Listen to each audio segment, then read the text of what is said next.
Good morning students. I hope कि आप सब लोग अच्छे होंगे, स्वस्थ होंगे। तो आज हमारा जो वीडियो है, टॉपिक है, क्या है उसके बारे में पहले हम लोग जानते हैं। तो जैसा कि हमने पहले ही कहा कि हम लोग इंजीनियरिंग मैकेनिक्स का ऑब्जेक्टिव कर रहे हैं। तो अब तक हम लोगों ने 2019 इवन और 2019 ऑड के कौन से objective, unit 1 basics of mechanics and force system हम लोगों ने कर लिया, मतलब 2। तो 2 सेट हम लोगों ने किया। अब ये है हमारा तीसरा। ये कौन सा है? 2018 इवन, यूनिट वही है, ठीक है। तो हमने कहा भी था कि यूनिट वाइज पहले हम लोग एक को कंप्लीट करेंगे, फिर दूसरे यूनिट में चलेंगे। तो इसमें सबसे पहले क्वेश्चन जो है 5 है, तो 3 हमारे सामने हैं, इसके बाद 2 हम लोग इंट्रोड्यूस करेंगे। तो चलिए समय को बर्बाद नहीं करते हुए क्वेश्चन की ओर बढ़ते हैं।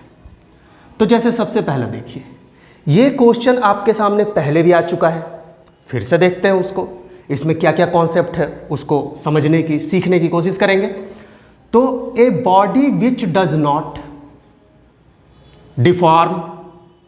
डिफॉर्म नहीं होगा अंडर अ नॉर्मल लोड। आप उसमें लोड लगाएंगे, फोर्स लगाएंगे, अप्लाइड फोर्स जो करेंगे, फिर भी उस बॉडी में कोई डिफॉर्मेशन नहीं होनी चाहिए। तो उस बॉडी को हम लोग क्या कहते हैं? तो जैसा हमने बताया था, उस टाइप के बॉडी को हम लोग रिजिड कहते हैं। चलिए, तो ऑप्शन तो आपका सी हो गया, ठीक है। अब इसमें थोड़ा सा इन सबको भी जान ले। हो सकता है ऐसा कुछ पूछ दे जिसका आंसर ये हो जाए, ये हो जाए, ऐसा भी हो सकता है। तो क्यों ना ऑप्शन जो भी है उसके बारे में भी थोड़ा थोड़ा जान लें। आप पढ़े ही हैं, लेकिन एक बार फिर से रिवाइज कीजिए, आपको सब चीज़ मिलेगी। इलास्टिक बॉडी किसको कहते हैं? इलास्टिक बॉडी कहते हैं उसको जिसमें आप फोर्स लगाएंगे ना तो डिफॉर्मेशन होगा, लेकिन एक लिमिट तक, ठीक है। और जैसे ही आप जो बाहर से फोर्स लगाए थे उसको हटाएंगे तो फिर वो अपने ओरिजिनल फोर्स लगाने से पहले जो उसका शेप एंड साइज था, उसी शेप एंड साइज में ऑटोमेटिक वो खुद ब खुद अपने पुराने वाले ओरिजिनल शेप में आ जाएगा। वैसे बॉडी को हम लोग कहते हैं इलास्टिक बॉडी।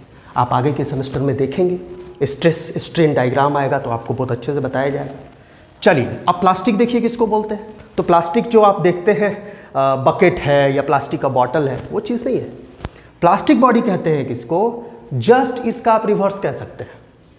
प्लास्टिक बॉडी क्या होता है कि आप उसमें बाहर से लोड देंगे तो एक बार वो डिफॉर्म अगर हो गया ना, तो आप लोड हटा दीजिए जो आप बाहर से दिए हैं, तो फिर ये ओरिजिनल पोजीशन में नहीं आ पाएगा। उसको कहते हैं हो गया ये डिफॉर्म, अब हमारे लिए बेकार हो गया, उसका डायमेंशन चेंज हो जाएगा, उसको प्लास्टिक कहते हैं। चलिए, फ्लैक्सिबल क्या है? फ्लैक्सिबल में आप देख सकते हैं मोस्टली ये मेटल से तो रिलेटेड है नहीं, जैसे रस्सी, रोप, बेल्ट, रबड़, इन सब फ्लैक्सिबल में आते हैं, ठीक है। तो इंपॉर्टेंट हमारे लिए ABC है जिसके बारे में जानकारी होनी चाहिए।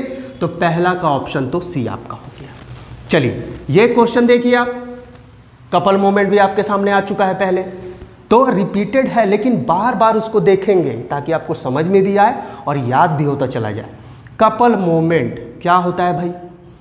फ्री वेक्टर है कि बाउंड है कि दोनों है कि कुछ नहीं है? Free vector. रीजन क्या हमने बताया था? बहुत इंपॉर्टेंट बोला था कि रीजन भी बहुत इंपॉर्टेंट है कि कपल मूवमेंट जो है वो डिफाइन होता है, डिपेंड करता है 2 फोर्स के बीच का फ्री डिस्टेंस पे, इसलिए फ्री वेक्टर हो गया। बाउंड वेक्टर कब बोलेंगे? जब इनिशियल और फाइनल टर्मिनल पॉइंट जो है उसका फिक्स्ड है तो बाउंड बोलते हैं, ठीक है। तो ये फ्री वेक्टर आपका आंसर हो गया। चलिए, तीसरा देखिए, फोर्सेस, बहुत सारा फोर्सेस है। Whose lines of action, line of action किसको बोलते हैं? जैसे मान लिया ये फोर्स है F, तो ये आपका लाइन ऑफ एक्शन है, ठीक है। तो इसको लाइन ऑफ एक्शन कहते हैं। तो इसी तरह का बहुत सारा फोर्सेस है। लाइन्स ऑफ एक्शन, उसके सारे के लाइन्स ऑफ एक्शन है, कहां से पास कर रहे हैं? Passes through a common point,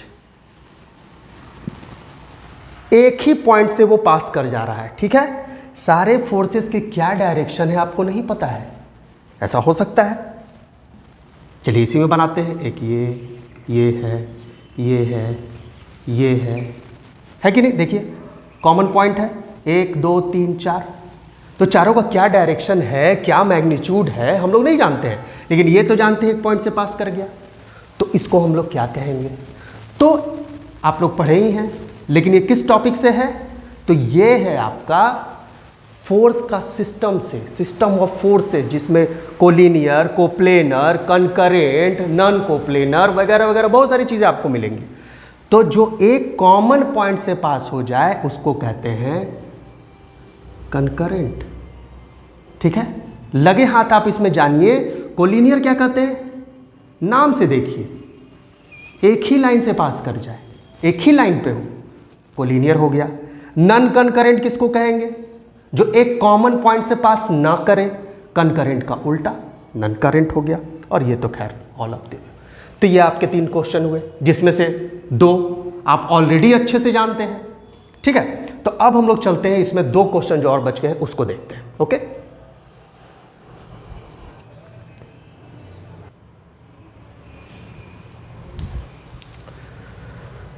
तो स्टूडेंट हम लोगों ने किया क्या कि 2018 इवेंट का ही इंजीनियरिंग मैकेनिक्स का यूनिट 1 का हम लोगों ने 3 क्वेश्चन हम लोगों ने देख लिया। अब हमारे पास चौथा और पांचवा है, चलिए उसकी ओर बढ़ते हैं। तो which of the following is a scalar quantity? 4th question आपका ये है कि ये जो ऑप्शन है उसमें से कौन सा एक ऐसा चीज है जो स्केलर क्वांटिटी है। स्केलर में क्या होता है, वेक्टर में क्या होता है, ये सब हम लोग जानेंगे, इससे सीखेंगे। तो स्केलर में सिर्फ और सिर्फ होता है मैग्नीट्यूड, बट वेक्टर में मैग्नीट्यूड और डायरेक्शन तभी हम लोग बताएंगे तब वो पूरी तरह से डिफाइन होगा। तो वेलोसिटी क्या है? वेक्टर है। एक्सेलरेशन क्या है? वेक्टर है। ठीक है, अगर यही स्पीड लिख देता तो आंसर हो सकता था, लेकिन वेलोसिटी है। वेलोसिटी में आपको मैग्नीट्यूड तो बताना ही होगा, आपको बताना भी होगा नॉर्थ गया कि साउथ गया कि नॉर्थ ईस्ट गया वगैरह वगैरह। डायरेक्शन आपको मेंशन करना होगा। इसमें भी उसी तरह की बात है।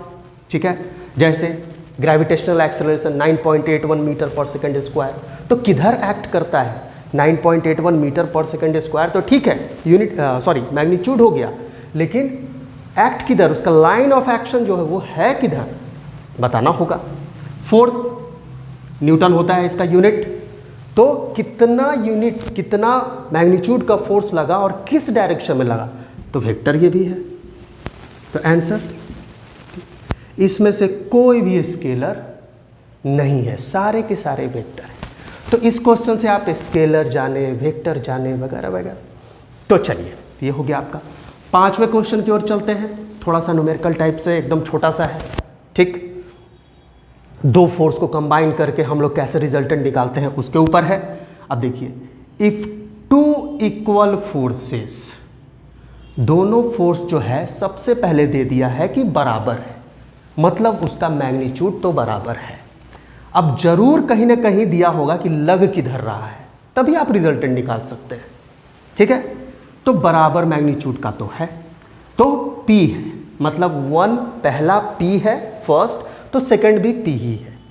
अब देखिए, ये आपको डायरेक्शन के बारे में है कि एक्ट किधर कर रहा है, एक्ट एट राइट एंगल। आप इसको ऐसे भी लिख सकता था, 2 equal forces of magnitude acting mutually perpendicular. Mutually मतलब एक दूसरे पे, एक दूसरे के सहारे म्यूचुअली परपेंडिकुलर 90 डिग्री पे है, वैसे भी लिख सकता था। Act at right angle to each other, अगर ऐसा है तो उसका रिजल्टेंट बताइए। ठीक है, जैसे ऐसे ले लिए, ऐसे ले लिए, म्यूचुअली परपेंडिकुलर आप इसको कह सकते हैं। ये आपका P है तो ये भी P है, साफ क्वेश्चन में दिया हुआ है। तो इसका रिजल्टेंट हम लोग कैसे निकालते हैं? पहले वाले फोर्स का स्क्वायर प्लस दूसरे वाले का स्क्वायर प्लस अंडर रूट पूरे में करते ही हैं, 2 इंटू पहले वाला फोर्स दूसरे वाला फोर्स, और कॉस जो है दोनों के बीच का एंगल हम लोग लेते हैं जो कि है 90 डिग्री। ठीक, cos 90 होता है 0, तो ये टर्म 0, प्रोडक्ट है इसके साथ, तो ये तो आपका ऐसे ही ख़त्म हो गया। क्या बचा? ये बचा, मतलब 2p² का अंडर रूट, तो √2 बाहर आप कर सकते हैं ऐसे, और p को आप पूरी तरह से बाहर निकाल सकते हैं, √2p। आपका आंसर ये हो गया। ठीक है, तो आप देख सकते हैं, इसके पहले भी आपने देखा है कि छोटे छोटे न्यूमेरिकल भी ऑब्जेक्टिव में पूछ दिए जाते हैं और काफ़ी बेसिक होते हैं एकदम। आप देख सकते हैं, आपको जो रिजोल्यूशन वाला टॉपिक है, कंबाइन करने वाला टॉपिक है, रिजल्टेंट निकालने वाला टॉपिक है, स्टार्ट यहीं से है, यहीं से स्टार्ट होगा। आप देख सकते हैं, तो जो भी ऑब्जेक्टिव है काफ़ी इंपॉर्टेंट है, मार्क्स को गेन कराने में काफ़ी हेल्पफुल है, तो इसको तो आपको ऑब्जेक्टिव छोड़ने का ही नहीं है। ठीक है, तो हम लोगों ने क्या किया, 2018 इवेंट के यूनिट 1 का सारा क्वेश्चन ऑब्जेक्टिव हम लोगों ने देखा।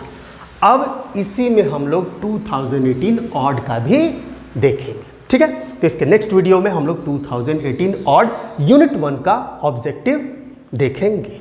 ओके।